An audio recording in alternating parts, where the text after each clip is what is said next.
جیسا کہ سیرت کے پارٹ 9 میں ہم ذکر کر چکے ہیں کہ رسول اللہ صلی اللہ علیہ وآلہ وسلم پر بعثت کے 10ویں سال یکے بعد دیگرے 3 آفتیں آئیں جو آپ کے لیے بہت مشکل وقت تھا، جن میں پہلا حادثہ حضرت محمد صلی اللہ علیہ وآلہ وسلم کے چچا ابو طالب کی موت تھا، جو شوال کے مہینے میں فوت ہوئے۔ اس کے کچھ دن بعد رمضان میں رسول اللہ کی بیوی خدیجہ رضی اللہ تعالی عنہا خالق حقیقی سے جا ملیں۔ ابو طالب کی موت کے بعد قریش کی جانب سے رسول اللہ کی زندگی مزید مشکل بنا دی گئی، جس وجہ سے آپ نے مکہ چھوڑنے کا فیصلہ کیا اور طائف کے لیے زید بن حارثہ کے ساتھ خفیہ طور پر روانہ ہوئے۔ طائف جا کر جب آپ نے ان کے سرداروں کو اسلام کی دعوت دی تو انہوں نے طنزیہ جواب دیا اور چند اوباش نوجوانوں سے کہہ کر آپ صلی اللہ علیہ وآلہ وسلم پر پتھر برسائے گئے۔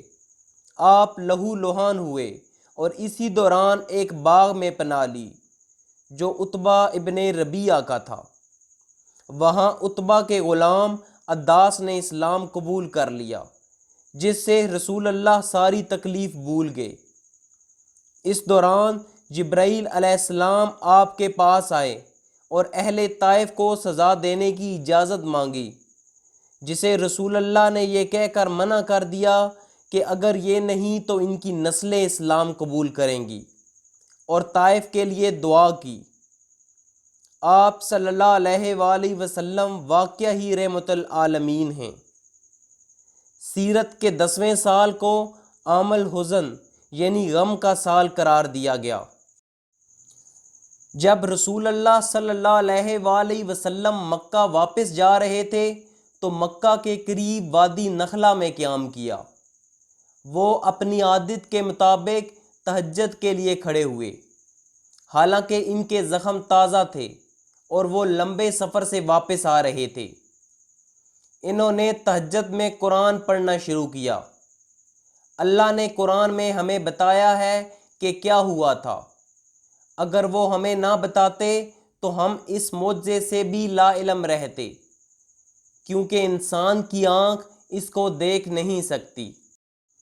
سورۃ الاحقاف کی آیات یہ ہیں: اور جب کہ ہم نے آپ صلی اللہ علیہ وآلہ وسلم کی طرف جنوں کے ایک گروہ کو پھیرا کہ وہ قرآن سنیں، تو جب وہ تلاوت قرآن کی جگہ پہنچے تو انہوں نے آپس میں کہا کہ چپ ہو جاؤ۔ پھر جب اس کی تلاوت پوری کی جا چکی تو وہ اپنی قوم کی طرف عذاب الہی سے ڈرانے والے بن کر پلٹے۔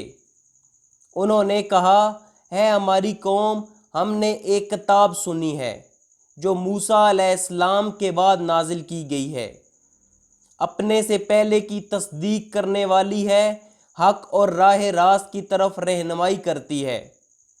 اے ہماری قوم، اللہ کے داعی کی بات مان لو اور اس پر ایمان لے آؤ، اللہ تمہارے گناہ بخش دے گا اور تمہیں دردناک عذاب سے بچا لے گا۔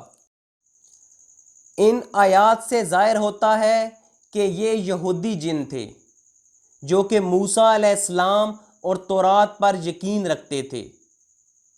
جب انہوں نے قرآن سنا تو یہ پہچان لیا کہ یہ الفاظ اسی ذرائع سے آئے ہیں جس سے تورات نازل ہوئی۔ اس طرح انہوں نے اسلام قبول کر لیا، اپنے لوگوں کے پاس گئے اور انہیں اسلام کی دعوت دی۔ یہ اللہ کی طرف سے بڑی علامت تھی کہ یا رسول اللہ، اس کے باوجود کہ آپ سوچ رہے ہیں کہ تمام بنی نوح انسان نے آپ کو رد کر دیا ہے، انسانوں سے ماروا دنیا نے آپ کو تسلیم کر لیا ہے اور وہ جنوں کی دنیا ہے، اس کے باوجود کہ مکہ کے لوگوں نے آپ کو رد کیا، لیکن دور دراز عراق کے لوگوں نے حق کو جان لیا۔ یہ جنوں کا پہلا گروہ تھا جنہوں نے اسلام قبول کیا۔ یہ جن اپنے لوگوں کے پاس گئے جنہوں نے بھی اسلام قبول کیا۔ پھر وہ مکہ واپس آئے جب رسول اللہ مکہ میں تھے، اور وہ جن رسول اللہ سے اسلام سیکھنے آئے تھے۔ اور یہ ہم صحابی ابن مسعود سے جانتے ہیں۔ صحیح مسلم میں ہے، ابن مسعود کے طالب علم علقمہ نے ان سے پوچھا، کیا آپ لوگوں میں سے کوئی لیلۃ الجن میں رسول اللہ کے ساتھ موجود تھا؟ ابن مسعود نے کہا، نہیں، لیکن ایک رات ہم رسول اللہ کے ساتھ تھے تو ہم نے آپ کو گم پایا۔ ہم نے آپ کو وادیوں اور کاٹھیوں میں تلاش کیا، آپ نہ ملے، تو ہم نے کہا آپ کو اڑا لیا گیا ہے یا آپ کو بے خبری میں قتل کر دیا گیا ہے۔ کہا، ہم نے بدترین رات گزاری جو کسی قوم نے نہ گزاری ہوگی۔ جب ہم نے صبح کی تو اچانک دیکھا کہ آپ صلی اللہ علیہ وآلہ وسلم حرا کی طرف سے تشریف لا رہے ہیں۔ انہوں نے کہا، اے اللہ کے رسول، ہم نے آپ کو گم پایا تو آپ کی تلاش شروع کر دی، لیکن آپ کہیں نہ ملے۔ اس پر آپ نے فرمایا، میری طرف جنوں کی طرف سے دعوت دینے آیا تو میں ان کے ساتھ گیا اور میں نے ان کے سامنے قرآن کی قرات کی۔ انہوں نے کہا، پھر آپ صلی اللہ علیہ وآلہ وسلم ہمیں لے کر گئے اور ہمیں ان کے نقوش قدم اور ان کی آگ کے نشانات دکھائے۔ اگرچہ صحابہ وہاں موجود تھے لیکن وہ کچھ نہ دیکھ سکے کیونکہ یہ جنوں کی دنیا تھی۔ یہ حدیث صحیح مسلم میں ہے۔ مستدرک الحاکم میں روایت ہے جو کچھ مختلف تفصیلات بتاتی ہے۔ ہو سکتا ہے یہ دو مختلف واقعات ہوں، اللہ عالم۔ رسول اللہ صلی اللہ علیہ وآلہ وسلم جب مکہ میں تھے تو انہوں نے کہا، جو میرے ساتھ جنوں کا معاملہ دیکھنے جانا چاہتا ہے آ سکتا ہے۔ ابن مسعود کہتے ہیں، میں اکیلا تھا جو رسول اللہ کے ساتھ گیا۔ ہم چلتے گئے حتیٰ کہ ہم مکہ کے باہر ایک وادی میں پہنچ گئے۔ رسول اللہ نے زمین پر ایک لائن کھینچی اور کہا، یہاں بیٹھو اور میرے آنے تک یہاں سے نہ ہلنا۔ اور رسول اللہ چلتے گئے اور آپ صلی اللہ علیہ وآلہ وسلم نے قرآن کی تلاوت شروع کر دی۔ کالے بادل ان کے ارد گرد آنا شروع ہو گئے حتیٰ کہ آپ ان کالے بادلوں میں غائب ہو گئے۔ میں ان کو سن سکتا تھا لیکن دیکھ نہ سکتا تھا۔ ان کے ارد گرد بادل پھرنے لگے حتیٰ کہ وہ میری آنکھوں کے سامنے غائب ہو گئے۔ بادلوں کا ایک گروپ ایک طرف ہو گیا لیکن میں رسول اللہ کو نہیں دیکھ پا رہا تھا، وہ غائب ہو گئے تھے۔ ابن مسعود کہتے ہیں کہ میں نے فجر تک انتظار کیا، پھر میں نے دیکھا رسول اللہ واپس آ رہے ہیں۔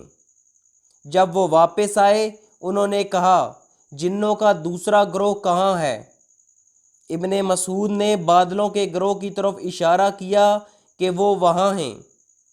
تو رسول اللہ نے انہیں کچھ ہڈیاں اور کچھ جانوروں کی لید دیں اور آپ نے انہیں بتایا کہ یہ ہڈیاں تمہارے لیے اور لید جانوروں کے لیے خوراک ہے۔ حدیث کا یہ حصہ بخاری میں بھی ہے کہ رسول اللہ نے کہا، جنہوں نے ان سے پوچھا کہ ہم اپنی خوراک کہاں سے حاصل کریں؟ رسول اللہ نے کہا، تمہارے لیے ہر وہ ہڈی جس کے جانور پر اللہ کا نام لیا گیا ہو اور تمہارے ہاتھ لگ جائے، اس پر لگا ہوا گوشت جتنا زیادہ سے زیادہ ہو اور جانوروں کی لید تمہارے جانوروں کا چارہ ہے۔ ان جنوں کا خوراک کے بارے میں پوچھنا اس لیے تھا کہ شیاطین وہ گوشت کھاتے ہیں جن پر اللہ کا نام نہ لیا گیا ہو، یعنی شیاطین حرام گوشت کھاتے ہیں۔ مسلمان جنہوں نے کہا کہ اب ہم نے اسلام قبول کر لیا ہے، ہماری خوراک کہاں سے آئے گی؟ تو رسول اللہ نے کہا، اب سے جو بھی مسلمان کھائے گا وہ کھانا آپ کی خوراک ہوگا اور مسلمانوں کے جانوروں کی لید تمہارے جانوروں کی خوراک بنا دی جائے گی۔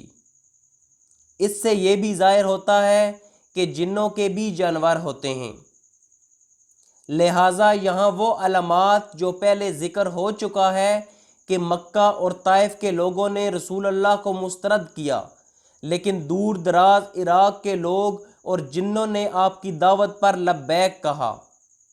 اور ایک اور علامت یہ ہے کہ مکہ کے لوگ چند افراد کو اسلام قبول کرنے سے روک سکتے ہیں، طائف آپ کے اور ان کے درمیان رکاوٹ کھڑی کر سکتے ہیں، لیکن جنوں کو دعوت دینے سے آپ کو کون روکے گا؟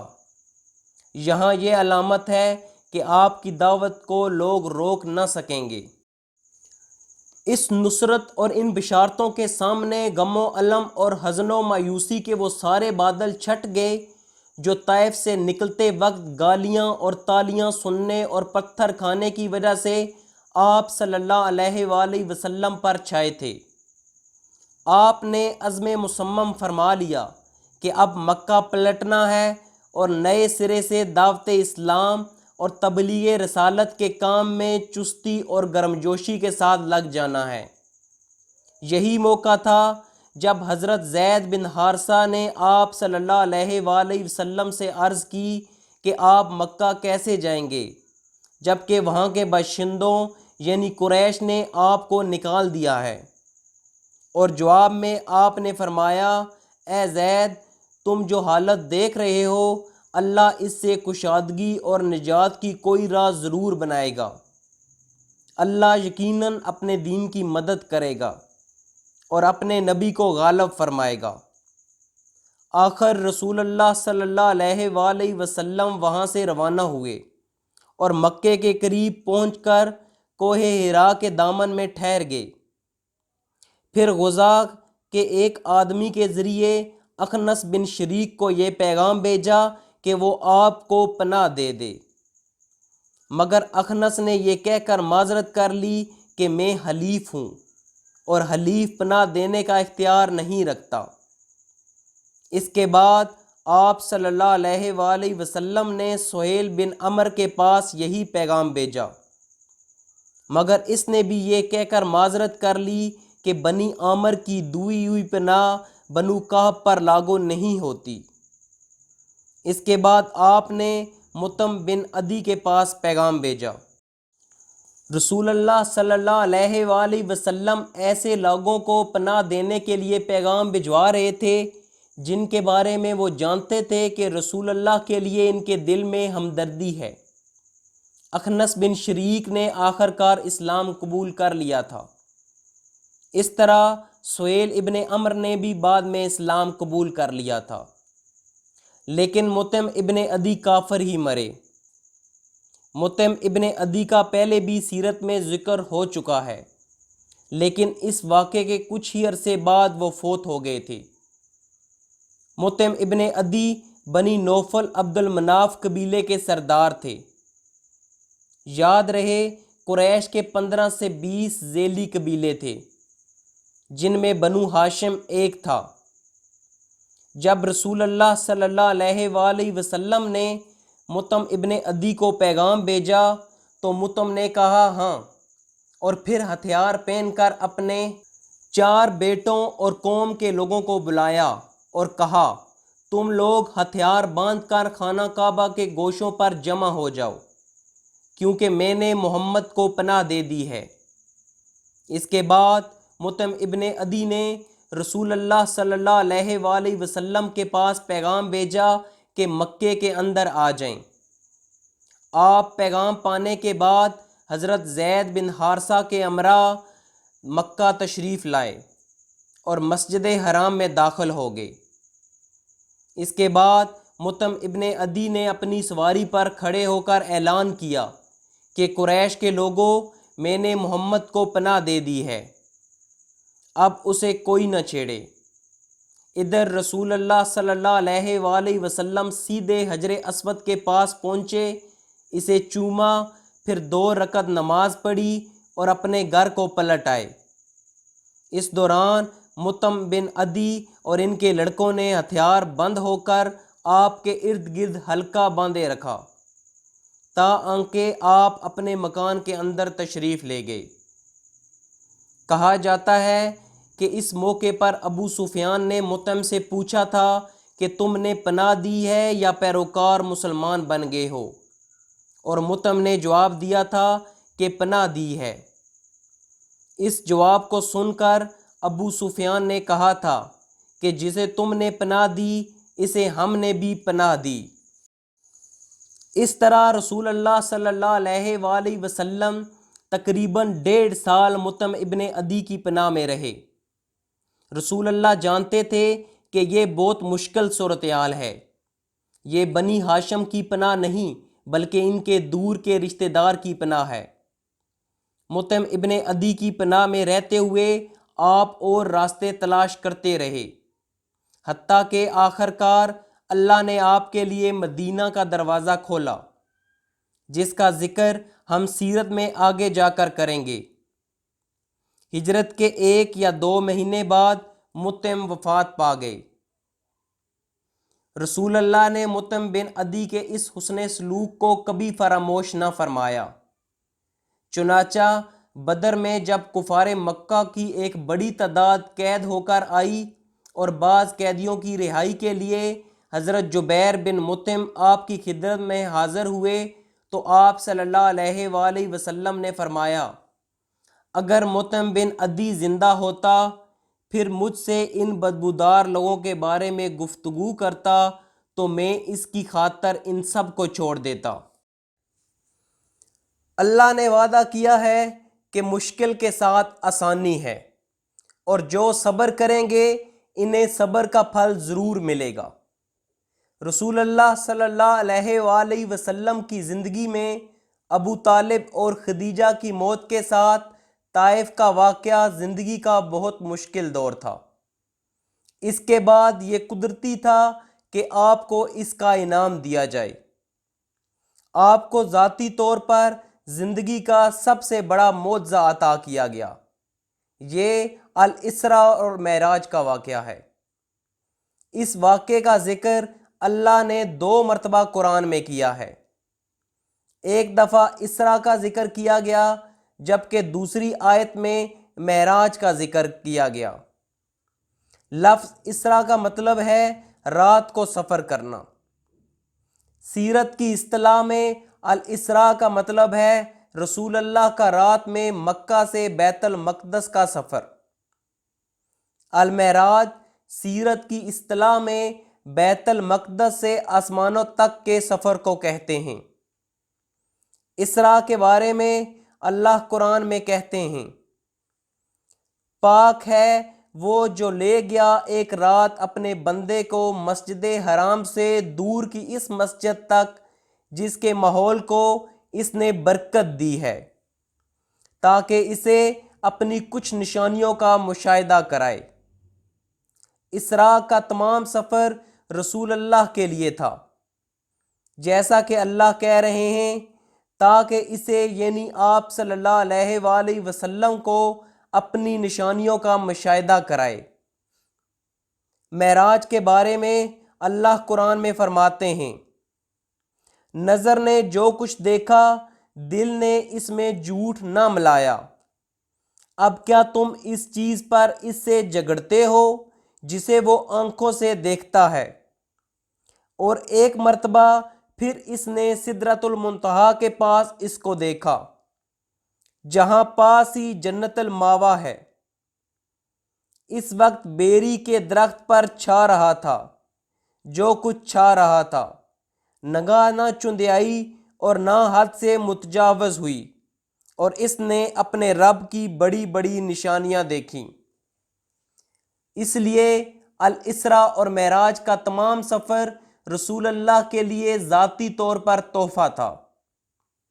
اس سفر کا وقت بے داغ تھا، کیونکہ اللہ نے قرآن میں فرمایا مشکل کے ساتھ آسانی ہے، اور جو صبر کرتا ہے اس کو صبر کا پھل ضرور ملتا ہے۔ اسراء اور معراج کا واقعہ کب پیش آیا؟ تابعین اور تبع تابعین نے کچھ تاریخیں دینے کی کوشش کی، لیکن ہمیں صحابہ کی جانب سے اس سلسلے میں کوئی روایت نہیں ملتی۔ اس بارے میں اہل سیر کے اقوال مختلف ہیں، جو یہ ہیں: نمبر 1، جس سال آپ صلی اللہ علیہ وآلہ وسلم کو نبوت دی گئی اسی سال معراج بھی واقع ہوئی۔ یہ طبری کا قول ہے۔ نمبر 2، نبوت کے 5 سال بعد معراج ہوئی۔ اسے امام نووی اور امام قرطبی نے راجح قرار دیا ہے۔ نمبر 3، نبوت کے 10ویں سال 27 رجب کو ہوئی۔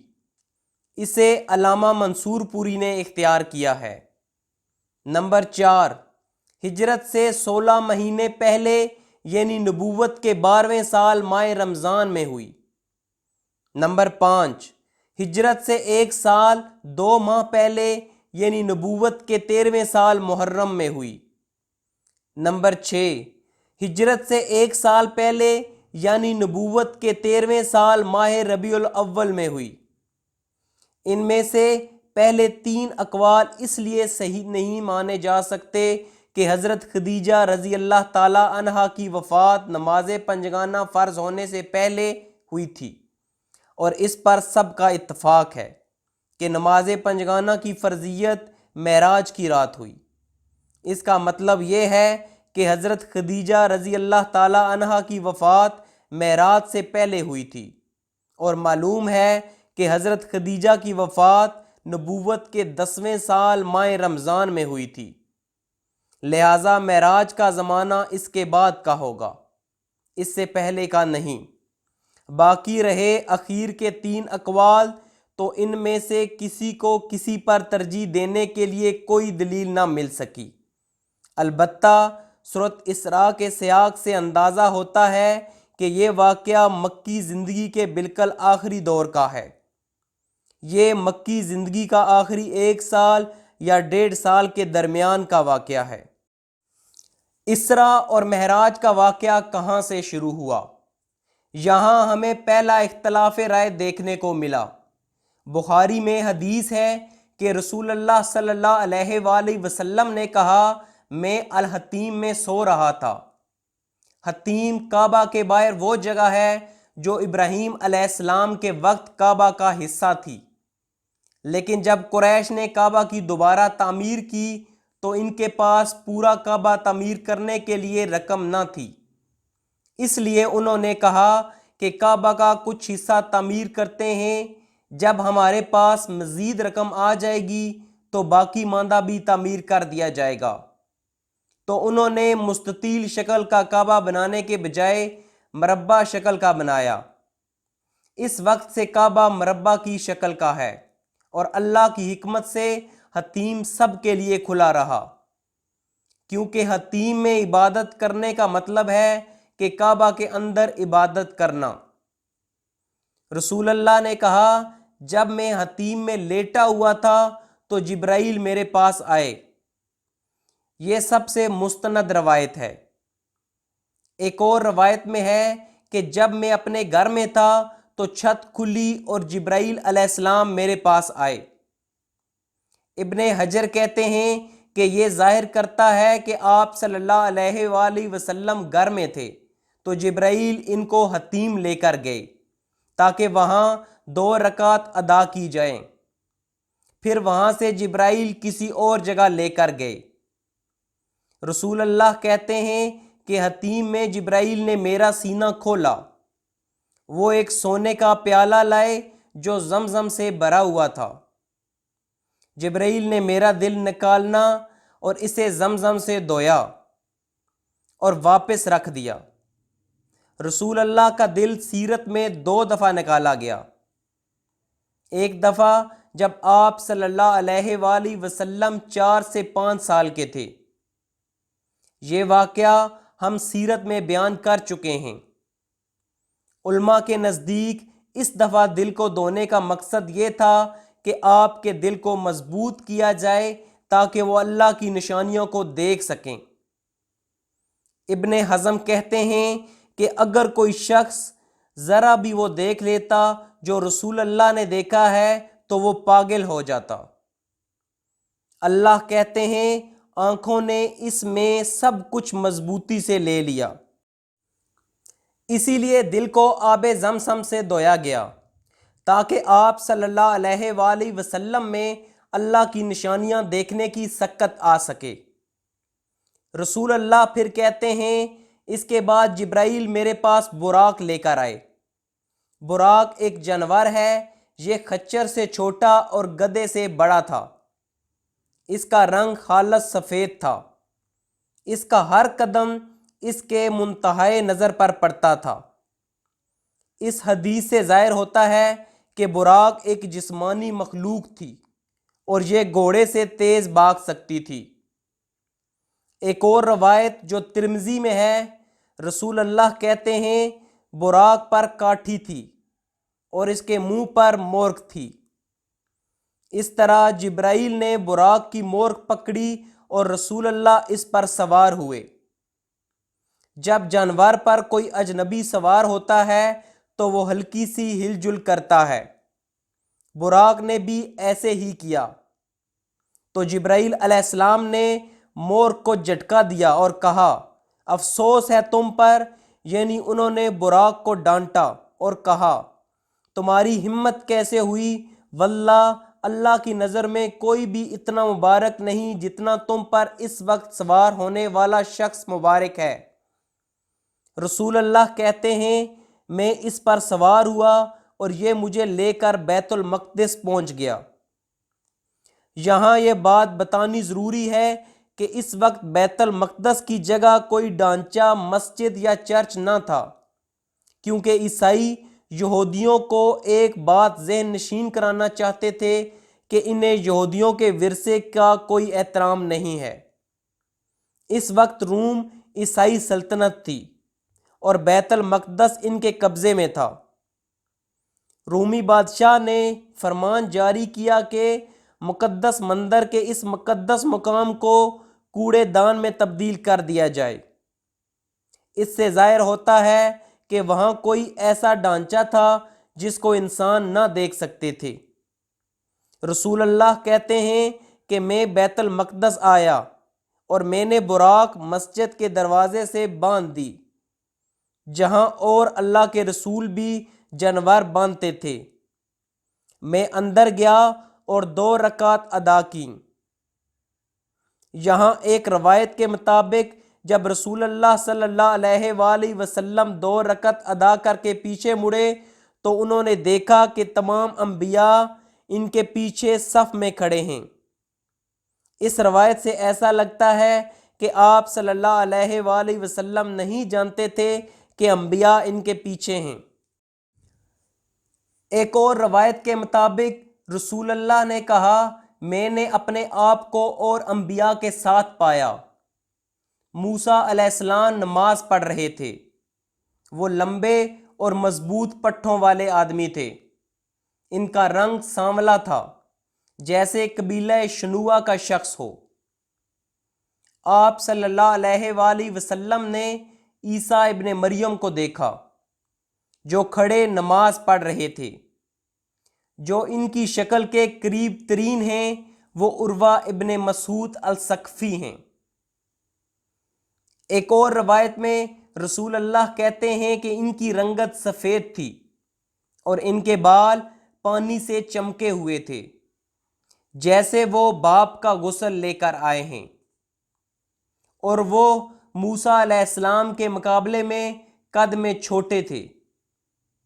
پھر میں نے ابراہیم علیہ السلام کو کھڑے نماز پڑھتے دیکھا، جو تمہارے اپنے ساتھی یعنی رسول اللہ سے مشابہت رکھتے تھے۔ پھر نماز کا وقت آ گیا اور مجھے ان کا امام بنا دیا گیا۔ اس حدیث میں رسول اللہ جانتے ہیں کہ تمام انبیاء ان کے پیچھے نماز پڑھ رہے ہیں۔ واللہ عالم۔ اہم نکتہ یہ ہے کہ رسول اللہ نے تمام انبیاء اور مرسلین کی امامت کی۔ دلچسپ یہ تھا کہ تمام انبیاء رسول اللہ کے مسجد داخل ہونے سے پہلے کھڑے نماز پڑھ رہے تھے۔ اس سے نماز کی اہمیت ظاہر ہوتی ہے کہ موسیٰ علیہ السلام اور ابراہیم علیہ السلام مرنے کے بعد بھی نماز میں کھڑے تھے۔ رسول اللہ صلی اللہ علیہ وآلہ وسلم نے فرمایا کہ میں اس رات موسیٰ علیہ السلام سے 3 مرتبہ ملا۔ جب میں اسراء اور معراج کے لیے گیا تو موسیٰ علیہ السلام کی قبر کے قریب سے گزرا تو وہ کھڑے نماز پڑھ رہے تھے۔ پھر میں بیت المقدس گیا، وہاں موسیٰ کھڑے نماز پڑھ رہے تھے۔ عیسیٰ علیہ السلام کو رسول اللہ نے بیت المقدس میں پہلی دفعہ دیکھا، جو کھڑے نماز پڑھ رہے تھے۔ ابراہیم علیہ السلام بھی کھڑے نماز پڑھ رہے تھے۔ رسول اللہ نے تمام انبیاء کی امامت کی، آپ امام المرسلین ہیں۔ رسول اللہ کہتے ہیں کہ اس کے بعد جبرائیل آئے اور 2 برتن پیش کیے۔ ایک اور روایت میں ہے کہ جبرائیل علیہ السلام نے برتن آسمان پر جانے کے بعد پیش کیے۔ ایک برتن میں دودھ اور دوسرے برتن میں شراب تھی۔ یاد رہے، اس وقت تک شراب کو حرام نہیں قرار دیا گیا تھا۔ جبرائیل نے 2 برتن آپ صلی اللہ علیہ وآلہ وسلم کو دیے اور کہا، اپنے لیے اور اپنی امت کے لیے انتخاب کیجیے۔ مطلب یہ انتخاب نہ صرف آپ پر بلکہ آپ کی امت پر اثر ڈالے گا۔ رسول اللہ نے دودھ کا انتخاب کیا۔ جبرائیل نے کہا، آپ نے فطرت کو چنا ہے۔ رسول اللہ نے کہا، اس وقت آسمان کے دروازے کھول دیے گئے۔ اب یہ معراج ہے، بیت المقدس سے میرے لیے دروازے کھول دیے گئے۔ یاد رہے، براق ابھی تک دروازے سے بندھی ہوئی ہے۔ یہ سفر مسجد حرام سے مسجد اقصیٰ سے آسمانوں پر، پھر آپ واپس نیچے آئیں گے اور بیت المقدس میں موجود براق کے ذریعے مکہ جائیں گے۔ یہ الاسراء اور معراج کا سفر ہے۔ رسول اللہ صلی اللہ علیہ وآلہ وسلم کہتے ہیں کہ جبرائیل نے آسمانوں کے دروازے کھولنے کی اجازت مانگی اور دروازے کے چوکیدار نے پوچھا، کون ہے؟ جبرائیل نے کہا، یہ جبرائیل ہے۔ چوکیدار نے کہا، آپ کے ساتھ کوئی ہے؟ جبرائیل نے کہا، ہاں، میرے ساتھ محمد ہیں۔ چوکیدار نے کہا، کیا انہیں گزرنے کی اجازت ہے؟ جبرائیل نے کہا، ہاں، پھر دروازے کھول دیے گئے۔ یہ بتاتا ہے کہ آسمانوں کے دروازے ہیں جو بند ہیں، کیونکہ جبرائیل علیہ السلام کو دروازے کھلوانے پڑے، اور ہر دروازے پر چوکیدار ہے، اور چوکیدار کو بغیر اجازت کسی کو گزروانے کی اجازت نہیں۔ اس طرح 7 آسمانوں میں ہر ایک آسمان پر یہی ہوا، اور سوالوں کے بعد آسمان کے دروازے کھولے گئے۔ 7 آسمان کیا ہیں؟ اللہ قرآن میں فرماتے ہیں، اللہ نے ایک دوسرے کے اوپر 7 آسمان بنائے۔ یہ آسمان جسمانی ہیں جو ہمارے اوپر ہیں۔ علماء کے نزدیک جو بھی ہم اپنے ارد گرد اور اوپر دیکھتے ہیں وہ پہلا آسمان ہے، جسے قرآن سماء الدنیا کہتا ہے۔ اس دسترس سے باہر باری باری 7 آسمان آتے ہیں۔ قرآن میں ہے، ہم نے تمہارے قریب کے آسمان کو خوبصورت بنا دیا ہے۔ یہ سماء الدنیا کی طرف اشارہ ہے جو پہلا آسمان ہے۔ بخاری کی حدیث ہم نے بیان کی، اس میں رسول اللہ صلی اللہ علیہ وآلہ وسلم کہتے ہیں، جبرائیل مجھے لے گئے حتیٰ کہ ہم سماء الدنیا میں پہنچ گئے۔ پھر جبرائیل نے دروازے کھولنے کی اجازت مانگی۔ جب اللہ کہتے ہیں کہ ہم نے تمہارے قریب کے آسمان کو عظیم الشان چراغوں سے روشن کر دیا، چراغوں سے مراد ستارے ہیں جو ہم آسمان پر دیکھتے ہیں۔ سماء الدنیا کی دسترس سے باہر علم الغیب ہے جو ہمیں اس دنیا میں نہیں معلوم ہو سکے گا۔ یہ اللہ کی تخلیق ہے۔ اس طرح علماء کے نزدیک آسمان جسمانی جگہ ہیں جن میں سے ایک ہماری کائنات ہے۔ جنات کیا ہیں؟ جنات وہ جگہ ہیں جن کا مومنین کو انعام کے طور پر وعدہ کیا گیا ہے۔ آسمان جنات سے مختلف ہیں۔ جنات کہاں ہیں؟ اس بارے میں 2 روایات ہیں۔ ایک روایت کے مطابق تمام جنات 7ویں آسمان پر ہیں، جنات بھی سینکڑوں تہوں میں ہیں اور یہ 7ویں آسمان پر ہیں۔ دوسری روایت کے مطابق جنات 6ویں آسمان سے شروع ہو کر 7ویں تک جاتی ہیں۔ دونوں کے ثبوت اپنی جگہ پر ہیں، بہرحال یہ علم الغیب ہے۔ حدیث کے مطابق رسول اللہ صلی اللہ علیہ وآلہ وسلم پہلے آسمان کے دروازے پر جاتے ہیں جو کھلتا ہے، وہاں ایک شخص کھڑا ہوتا ہے۔ رسول اللہ کہتے ہیں وہ لمبا اور بہت بڑا تھا۔ جبرائیل نے کہا یہ آپ کے باپ آدم علیہ السلام ہیں، انہیں سلام کہیے۔ رسول اللہ نے سلام کہا۔ آدم علیہ السلام نے جواب دیا اور کہا مرحبا نیک بیٹے اور نیک رسول۔ پھر آپ صلی اللہ علیہ وآلہ وسلم کو دوسرے آسمان پر لے جایا گیا اور دروازہ کھلوایا گیا۔ آپ نے وہاں حضرت یحییٰ اور عیسیٰ ابن مریم کو دیکھا، دونوں سے ملاقات کی اور سلام کہا۔ دونوں نے سلام کا جواب دیا، مبارکباد دی اور آپ صلی اللہ علیہ وآلہ وسلم کی نبوت کا اقرار کیا۔ پھر تیسرے آسمان پر لے جایا گیا۔ آپ نے وہاں حضرت یوسف علیہ السلام کو دیکھا اور سلام کیا، انہوں نے جواب دیا، مبارکباد دی اور آپ صلی اللہ علیہ وآلہ وسلم کی نبوت کا اقرار کیا۔ اس وقت رسول اللہ نے کہا کہ میں نے یوسف علیہ السلام دیکھے اور ایسے لگا جیسے انہیں دنیا کی آدھی خوبصورتی دے دی گئی ہے۔ یہ واحد لمحہ تھا جب آپ نے یوسف علیہ السلام کو دیکھا۔ پھر چوتھے آسمان پر لے جایا گیا۔ وہاں آپ نے حضرت ادریس علیہ السلام کو دیکھا، انہیں سلام کیا، انہوں نے جواب دیا، مرحبا کہا اور آپ صلی اللہ علیہ وآلہ وسلم کی نبوت کا اقرار کیا۔ پھر پانچویں آسمان پر لے جایا گیا۔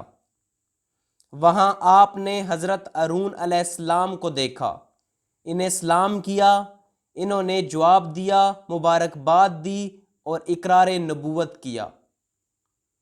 پھر آپ صلی اللہ علیہ وآلہ وسلم کو چھٹے آسمان پر لے جایا گیا۔ وہاں آپ کی ملاقات حضرت موسیٰ بن عمران سے ہوئی۔ آپ نے سلام کیا، انہوں نے مرحبا کہا اور اقرار نبوت کیا۔ البتہ جب آپ وہاں سے آگے بڑھے تو وہ رونے لگے۔ ان سے کہا گیا آپ کیوں رو رہے ہیں؟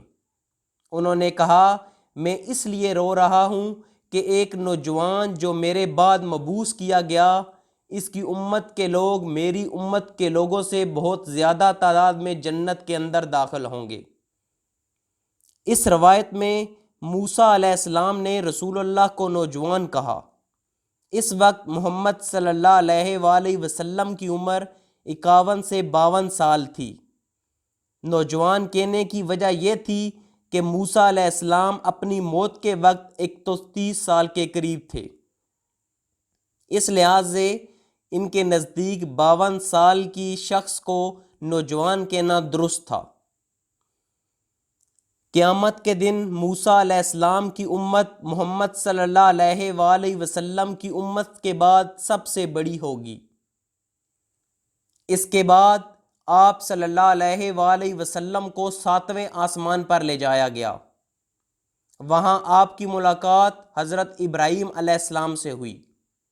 آپ نے انہیں سلام کیا، انہوں نے جواب دیا، مبارکباد دی اور آپ صلی اللہ علیہ وآلہ وسلم کی نبوت کا اقرار کیا۔ رسول اللہ کہتے ہیں کہ میں نے ابراہیم کو بیت المعمور کے ساتھ ٹیک لگا کر بیٹھے دیکھا۔ جبرائیل نے مجھ سے کہا یہ آپ کے باپ ابراہیم ہیں، انہیں سلام کہیں۔ رسول اللہ نے سلام کیا۔ ابراہیم علیہ السلام نے ایسے ہی جواب دیا جیسے آدم علیہ السلام نے جواب دیا تھا، مرحبا نیک بیٹے اور نیک رسول۔ البیت المعمور کیا ہے؟ اللہ فرماتے ہیں قسم ہے طور کی اور اس کتاب کی جو لکھی گئی ہے، کشادہ ورقوں میں اور آباد گھر کی قسم ہے۔ بیت المحمور کے بارے میں صرف ایک مستند حدیث ہے کہ رسول اللہ صلی اللہ علیہ وآلہ وسلم نے کہا، بیت المحمور آسمانوں پر کعبہ کی طرح ہے۔ ایک اور روایت کے مطابق یہ کعبہ کے بالکل اوپر 7ویں آسمان پر ہے کہ اگر یہ گرے تو سیدھا کعبے کے اوپر گرے۔ رسول اللہ نے کہا، بیت المحمور کعبے کے جیسا ہے۔ جب سے اللہ نے اس کائنات کو تخلیق کیا ہے، ہر روز 70,000 فرشتے بیت المحمور میں داخل ہوتے ہیں، اور یہ 70,000 فرشتے کبھی واپس نہیں آتے۔ ہر روز یہ ہوتا ہے۔ ایک روایت میں ہے کہ رسول اللہ صلی اللہ علیہ وآلہ وسلم دوسرے انبیاء کے ساتھ بات چیت کر رہے تھے۔ کیا یہ بات چیت بیت المقدس میں ہوئی یا آسمان پر، یہ واضح نہیں ہے۔ عبداللہ ابن مسعود کہتے ہیں کہ رسول اللہ نے کہا، جس رات وہ اسراء و معراج کے لیے لے جائے گئے، ان کی ملاقات ابراہیم، موسیٰ اور عیسیٰ علیہ السلام سے ہوئی۔ وہ روز قیامت کے بارے میں بات کرنے لگے۔ پہلے ابراہیم علیہ السلام سے قیامت کے بارے میں پوچھا گیا۔ ابراہیم نے کہا، مجھے قیامت کے بارے میں کوئی علم نہیں۔ موسیٰ علیہ السلام سے یہی سوال پوچھا گیا۔ انہوں نے بھی کہا کہ انہیں قیامت کے بارے میں علم نہیں۔ اس کے بعد عیسیٰ علیہ السلام سے پوچھا گیا، جنہوں نے کہا، مجھ سے وعدہ کیا گیا اور بتایا گیا ہے کہ قیامت کی ایک نشانی یہ ہے کہ میں واپس دنیا میں جاؤں گا۔ اللہ بہتر جانتا ہے کہ یہ کب ہوگا اور دجال کا نزول بھی ہوگا۔ عیسیٰ علیہ السلام کہتے ہیں کہ میں جانتا ہوں کہ اللہ مجھے واپس زمین پر بھیجے گا اور میں دجال کو قتل کروں گا۔ لوگ مختلف ملکوں اور زمین میں جائیں گے، جوج مجوج ہر طرف سے آئیں گے، اور جہاں لوگ جائیں گے اس سے پہلے وہاں سے پانی جوج مجوج نے پی کر ختم کر دیا ہوگا، حتیٰ کہ میں اللہ سے دعا کروں گا کہ انہیں قتل کر دیا جائے۔ اس طرح اللہ جوج مجوج کو قتل کر دے گا اور پوری دنیا ان کی لاشوں کی بدبو سے بھر جائے گی۔ پھر میں اللہ سے ایک اور دعا کروں گا کہ ان کی لاشوں کو اٹھا لیا جائے۔ پھر اللہ آسمان سے بادل برسائے گا جو ان لاشوں کو بہا لے جائیں گے۔ جب یہ ہوگا، مجھے بتایا گیا ہے کہ قیامت کسی بھی وقت آ سکتی ہے۔ یہ عیسیٰ علیہ السلام نے رسول اللہ کو بتایا اور رسول اللہ ہمیں بتا رہے ہیں۔ رسول اللہ صلی اللہ علیہ وآلہ وسلم نے کہا، جو عیسیٰ نے بتایا ہے وہ قرآن میں موجود ہے۔ ایک اور روایت میں ہے کہ رسول اللہ نے کہا، اسراء کی رات میں ابراہیم علیہ السلام سے ملا۔ انہوں نے مجھے بتایا، ہے محمد، اپنی امت کو میری جانب سے سلام کہہ دینا اور انہیں بتا دینا کہ جنت کی مٹی بہت زرخیز ہے، اس کا پانی بہت میٹھا ہے اور وہ خالی پڑی ہوئی ہے، اور اس کی باغبانی سبحان اللہ والحمد للہ ولا الہ الا اللہ واللہ اکبر سے ہوتی ہے۔ مطلب اس خالی مگر زرخیز زمین پر ہر کوئی اپنا درخت لگا سکتا ہے۔ ہر بار سبحان اللہ کہنا درخت لگا دے گا، ہر اللہ اکبر درخت بن جائے گا۔ ایک اور روایت میں ہے کہ رسول اللہ مالک سے ملے جو جہنم کا چوکیدار ہے۔ رسول اللہ کہتے ہیں، جبرائیل نے مجھ سے کہا، ہے محمد صلی اللہ علیہ وآلہ وسلم، یہ مالک ہیں جو جہنم کے چوکیدار ہیں، انہیں سلام کہیے۔ رسول اللہ نے کہا، میں مڑا کہ انہیں سلام کہوں، اس سے پہلے کہ میں کچھ کہوں اس نے مجھے سلام کیا، جس کا میں نے جواب دیا۔ وہ ہنستا نہ تھا اور نہ ہی اس کے چہرے پر خوشی اور بشاشت تھی۔ رسول اللہ نے جبرائیل سے کہا یہ ایسا کیوں ہے؟ جبرائیل نے کہا جب سے اس کی تخلیق ہوئی ہے یہ ہنسا اور خوش نہیں ہوا، جب سے اس نے جہنم کو دیکھا یہ کبھی بھی ہنسا اور خوش نہیں ہوا، اور اگر اسے کسی کے لیے ہنسنا ہوتا تو وہ آپ ہوتے۔ اب رسول اللہ 7ویں آسمان کے اوپر ہیں۔ رسول اللہ کہتے ہیں کہ اس کے بعد میں نے اپنے آگے سدرۃ المنتہا دیکھا۔ سدرۃ المنتہا کیا ہے؟ سدرہ ایک درخت کی قسم ہے جس کی شاخیں بڑی ہوتی ہیں، جو زیادہ جگہ ڈھکتی ہیں۔ یہ اپنی اچھی خوشبو اور مزیدار پھل کی وجہ سے مشہور ہے۔ درختوں کی یہ قسم عام طور پر صحراؤں میں پیدا ہوتی ہے۔ اس کی شاخیں وسیع ہونے کی وجہ سے ان کا سایہ کافی زیادہ ہوتا ہے۔ منتہا کا مطلب ہے سب سے آخر۔ رسول اللہ صلی اللہ علیہ وآلہ وسلم نے کہا اس درخت کے پھل اتنے بڑے ہیں جیسے حجر کے پانی کے برتن ہیں۔ انہوں نے کہا اس کے پتے ہاتھی کے کانوں جیسے ہیں۔ پھر مجھے بتایا گیا کہ یہ سدرۃ المنتہا ہے۔ بخاری میں حدیث ہے، رسول اللہ کہتے ہیں کہ پھر جبرائیل میرے ساتھ اوپر جاتے رہے حتیٰ کہ ہم سدرۃ المنتہا پہنچ گئے۔ اللہ قرآن میں فرماتے ہیں جب سدرہ کو ڈانپ لیا اس چیز نے جس نے ڈانپ لیا۔ رسول اللہ کہتے ہیں کہ کچھ رنگ تھے جو درخت کے اوپر نیچے جا رہے تھے، مجھے نہیں پتا وہ رنگ کیا تھے۔ مطلب رسول اللہ وہ کچھ دیکھ رہے تھے جو اس دنیا میں انہوں نے نہیں دیکھا تھا۔ سدرۃ المنتہا کے بارے میں ہمارے پاس بہت کم معلومات ہیں۔ ہم صرف اتنا جانتے ہیں کہ یہ آخری چیز تھی جو رسول اللہ صلی اللہ علیہ وآلہ وسلم نے دیکھی، اس سے پہلے کہ وہ اوپر جائیں اور اللہ سے ملیں۔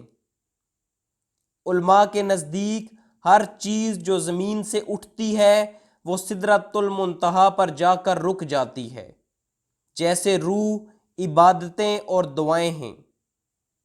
صحیح مسلم میں حدیث عبداللہ ابن مسعود سے مروی ہے کہ رسول اللہ نے کہا جب میں اسراء کے لیے گیا تو سدرۃ المنتہا پر رکا اور کہا یہ چھٹے آسمان پر ہے، اور جو چیز بھی زمین سے اٹھتی ہے وہ سدرۃ المنتہا پر جا کر پہنچتی ہے، اور جو چیز زمین پر آتی ہے وہ وہاں سے ابھرتی ہے، جیسے اللہ کی رحمت، بارش وغیرہ۔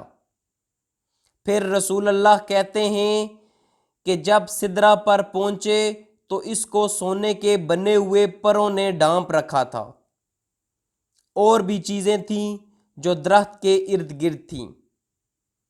اللہ کہتے ہیں جب سدرہ کو ڈھانپ لیا اس چیز نے جس نے ڈھانپ لیا، رسول اللہ کی آنکھیں اس دسترس سے باہر نہ گئیں اور نہ ہی آپ نے ادھر ادھر دیکھا۔ پھر اللہ کہتے ہیں آپ نے اس درخت کو دیکھتے ہوئے آیات الکبریٰ دیکھی، یعنی اللہ کہہ رہے ہیں آپ صلی اللہ علیہ وآلہ وسلم نے اللہ کی شاندار تخلیق دیکھی۔ صحیح بخاری میں ہے کہ سدرۃ المنتہا 7ویں آسمان پر ہے، جبکہ صحیح مسلم میں چھٹے آسمان پر بتایا گیا ہے۔ یہ دونوں حدیثیں ہم نے بیان کی ہیں۔ امام النووی نے اس تضاد کو بیان کرنے کی کوشش کی ہے۔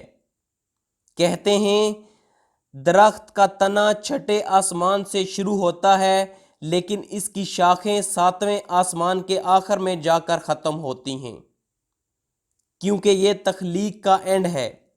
جیسا ہم جانتے ہیں سدرۃ المنتہا سے آگے تخت ہے اور جو تخت کے اوپر ہیں۔ رسول اللہ پھر کہتے ہیں کہ سدرۃ المنتہا کی بنیاد پر میں نے 4 دریا یا نہریں دیکھیں۔ ان میں 2 ظاہری اور 2 باطنی ہیں۔ میں نے جبرائیل علیہ السلام سے کہا یہ کیا نہریں ہیں؟ جبرائیل نے کہا باطنی نہریں جنت سے ہیں، آپ انہیں اس دنیا میں نہ دیکھ سکیں گے، جبکہ 2 ظاہری دریا ہیں، وہ نیل اور فرات کے دریا ہیں۔ اس کا مطلب غالباً یہ ہے کہ آپ کی رسالت نیل اور فرات کی شاداب وادیوں کو اپنا وطن بنائے گی، یعنی یہاں کے باشندے نسلاً بعد نسل مسلمان ہوں گے۔ یہ نہیں کہ ان دونوں نہروں کے پانی کا منبع جنت ہیں، واللہ عالم۔ اور 2 دریا جو جنت کے ہیں وہ الکوثر اور سلسبیل ہیں۔ پھر یہاں ایک روایت کے مطابق رسول اللہ کہتے ہیں کہ میں نے البیت المعمور دیکھا، جبکہ ایک اور روایت جس کا ہم ذکر کر چکے ہیں کہ رسول اللہ نے کہا میں نے 7ویں آسمان پر ابراہیم کو بیت المعمور کے ساتھ ٹیک لگا کر بیٹھے دیکھا۔ واللہ عالم آیا کہ یہ ایک واقعہ ہے یا 2 دفعہ رسول اللہ نے بیت المعمور دیکھا۔ پھر رسول اللہ نے جبرائیل علیہ السلام کو ان کی اصل حالت میں دیکھا۔ آپ نے ان کو مختلف احادیث میں بیان کیا ہے۔ صحیح بخاری کی حدیث میں رسول اللہ کہتے ہیں جبرائیل کے 600 پر ہیں، اس نے پورے افق کو مسدود کر دیا ہے۔ تبری میں ایک اور حدیث میں آپ نے کہا جبرائیل کے پروں سے موتی اور ہیرے ٹپک رہے تھے۔ اللہ قرآن میں کہتے ہیں کہ زیادہ تر فرشتوں کے 2، 3 یا 4 پر ہوتے ہیں، لیکن جبرائیل علیہ السلام کے 600 پر ہیں۔ ابن مسعود کہتے ہیں جب آپ نے جبرائیل کو دیکھا، قرآن میں یہ حوالہ ہے، بے شک اس نے اپنے رب کی بہت بڑی نشانیاں دیکھیں۔ بڑی نشانیوں سے مراد 3 چیزیں ہیں جو آپ صلی اللہ علیہ وآلہ وسلم نے ایک کے بعد ایک دیکھی۔ نمبر 1 سدرۃ المنتہا، نمبر 2 بیت المعمور، نمبر 3 جبرائیل۔ اور ہر کوئی اللہ کی بڑی نشانی ہے۔ بیت المعمور آسمانوں کے کعبہ کی نمائندگی کرتا ہے۔ سدرۃ المنتہا اس کائنات کا سب سے بڑا مقام ہے، جبکہ جبرائیل علیہ السلام فرشتوں میں اللہ کے سب سے زیادہ چنے ہوئے غلام ہیں۔ اسی طرح رسول اللہ صلی اللہ علیہ وآلہ وسلم آدم کی اولاد میں سب سے زیادہ چنے ہوئے بندے ہیں۔ فرشتوں اور بندوں میں سب سے بہترین مخلوق نے ایک دوسرے کو ان کی اصل حالت میں دیکھا۔ کہا جاتا ہے کہ رسول اللہ نے جبرائیل کو ان کی اصل حالت میں صرف 2 مرتبہ دیکھا، اور یہ ان میں ایک موقع تھا۔ اسی وقت کے دوران آپ صلی اللہ علیہ وآلہ وسلم کو سورۃ بقرہ دی گئی۔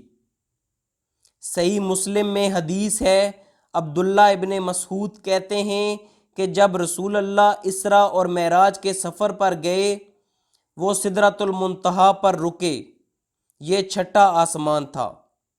یہ روایت ہم ذکر کر چکے ہیں کہ سدرۃ المنتہا کیا ہے۔ پھر ابن مسعود کہتے ہیں کہ رسول اللہ کو 3 چیزیں دی گئیں۔ نمبر 1 5 نمازیں، نمبر 2 سورۃ بقرہ کی آخری 2 آیات، نمبر 3 اللہ نے آپ صلی اللہ علیہ وآلہ وسلم سے وعدہ کیا کہ جو بھی آپ کی امت میں شرک کیے بغیر میری عبادت کرے گا وہ معاف کر دیا جائے گا اور جنت میں داخل ہوگا۔ یہ وہ وقت تھا جب رسول اللہ کو اللہ تعالیٰ کے دربار میں پہنچایا گیا۔ صحیح بخاری میں رسول اللہ کہتے ہیں پھر مجھے اوپر لے جایا گیا۔ اس سے پہلے رسول اللہ کہتے تھے کہ ہمیں لے جایا گیا یا جبرائیل مجھے لے کر گئے۔ لیکن یہاں کہا مجھے اوپر لے جایا گیا۔ یہ ظاہر کرتا ہے کہ یہاں صرف رسول اللہ گئے، جبرائیل علیہ السلام ان کے ساتھ نہ تھے۔ رسول اللہ کہتے ہیں کہ مجھے اس سطح تک پہنچایا گیا جہاں میں قلم کی تحریر سن سکتا تھا۔ حدیث میں ہے رسول اللہ نے کہا جو پہلی چیز اللہ نے بنائی وہ قلم ہے۔ پھر اللہ نے قلم سے کہا لکھو۔ قلم نے کہا کیا لکھوں؟ اللہ نے کہا وہ سب کچھ لکھو جو روز قیامت تک ہوگا۔ اسی طرح قلم نے براہ راست اللہ کے حکم سے لکھا۔ رسول اللہ نے کہا مجھے اس سطح تک پہنچایا گیا جہاں میں قلم کی تحریر سن سکتا تھا۔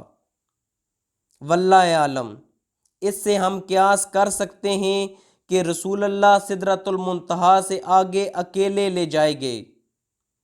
علماء کے نزدیک سدرۃ المنتہا سے آگے کوئی زندہ مخلوق نہیں ہے، اور رسول اللہ اس سطح تک گئے جہاں کوئی زندہ مخلوق نہیں گئی۔ رسول اللہ نے کہا اللہ نے اس کتاب میں لکھا جو اس کے پاس تخت کے اوپر ہے۔ رسول اللہ نے کہا میں اس سطح پر لے جایا گیا جہاں میں قلم کی تحریر سن سکتا تھا۔ وہاں تخت کے مالک کے سوا کون ہو سکتا ہے جو قلم کو بتا رہا ہے کہ لکھو۔ اس وقت اللہ نے اپنے بندے پر وحی فرمائی اور 50 وقت کی نمازیں فرض کیں۔ اس کے بعد آپ صلی اللہ علیہ وآلہ وسلم واپس ہوئے، یہاں تک کہ حضرت موسیٰ علیہ السلام کے پاس سے گزرے تو انہوں نے پوچھا کہ اللہ نے آپ کو کس چیز کا حکم دیا ہے؟ رسول اللہ نے فرمایا 50 نمازوں کا۔ انہوں نے کہا آپ کی امت اس کی طاقت نہیں رکھتی، اپنے پروردگار کے پاس واپس جائیے اور اپنی امت کے لیے تخفیف کا سوال کیجیے۔ آپ صلی اللہ علیہ وآلہ وسلم نے حضرت جبرائیل علیہ السلام کی طرف دیکھا، گویا ان سے مشورہ لے رہے ہیں۔ انہوں نے اشارہ کیا کہ ہاں اگر آپ چاہیں۔ اس کے بعد حضرت جبرائیل علیہ السلام آپ کو اللہ کے حضور لے گئے اور وہ اپنی جگہ تھا۔ بعض ترک میں صحیح بخاری کا لفظ یہی ہے، اس نے 10 نمازیں کم کر دی اور آپ صلی اللہ علیہ وآلہ وسلم نیچے لائے گئے۔ جب موسیٰ علیہ السلام کے پاس سے گزر ہوا تو انہیں خبر دی۔ انہوں نے کہا آپ اپنے رب کے پاس واپس جائیے اور تخفیف کا سوال کیجیے۔ اس طرح حضرت موسیٰ علیہ السلام اور اللہ عز و جل کے درمیان آپ کی آمد و رفت برابر جاری رہی، یہاں تک کہ اللہ نے صرف 5 نمازیں باقی رکھیں۔ اس کے بعد بھی موسیٰ علیہ السلام نے آپ کو واپسی اور طلب تخفیف کا مشورہ دیا، مگر آپ صلی اللہ علیہ وآلہ وسلم نے فرمایا اب مجھے اپنے رب سے شرم محسوس ہو رہی ہے، میں اسی پر راضی ہوں اور سر تسلیم خم کرتا ہوں۔ پھر جب آپ صلی اللہ علیہ وآلہ وسلم مزید کچھ دور تشریف لے گئے تو ندا آئی کہ میں نے اپنا فریضہ نافذ کر دیا اور اپنے بندوں سے تخفیف کر دی۔ یہ 5 نمازیں ہیں لیکن ان کا ثواب 50 کے برابر ہوگا۔